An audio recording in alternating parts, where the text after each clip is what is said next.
In this problem, we have an object with some mass m that is being hung vertically from a spring. Now the problem tells us that when the object or the mass is at rest, the spring has been stretched by 14 centimeters. So that's 14 centimeters from whatever the spring's normal length is when it's not attached to anything and not being hung. So in this situation, there are two different forces acting on the mass. There's the force on the mass acting downwards, pulling it towards the Earth from the force of gravity, but there's also the force from the spring itself that is pulling upwards on the mass.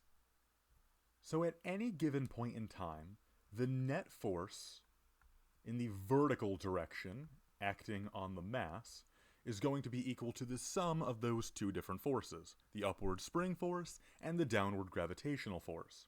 So I'm going to represent this in the force equation as a positive Hooke's law. So K, the spring constant, multiplied by the displacement from rest position minus the force from the weight of the mass, so minus m, g, where g is the gravitational acceleration. And if we're first looking at the case where the object is at rest and this net force is 0, then we can rewrite this equation to solve for the spring constant k. Or if we add mg to both sides of the equation, then we know that kx is equal to mg.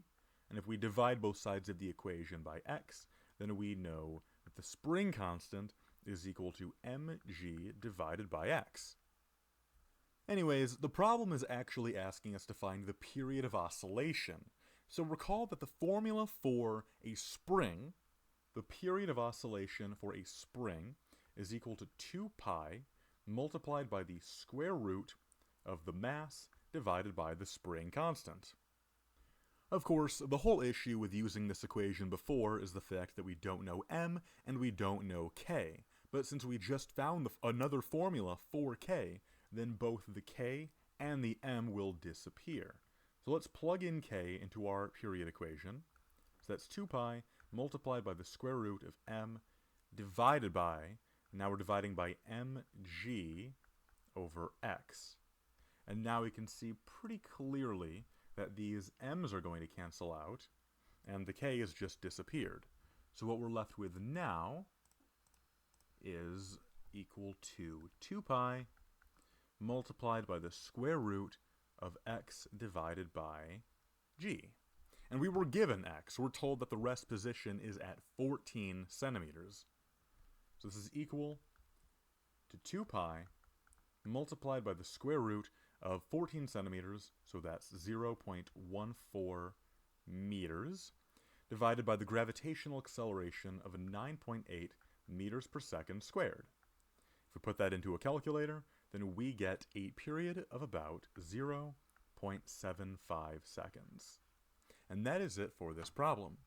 I hope this video helped you out. If it did, please consider subscribing, as that'll help me out in making more videos just like this. If you have a request or a question, leave a comment down below, and I'll do my best to help you out as best as I can. But that's all for now, and I hope you have a lovely day. Bye-bye.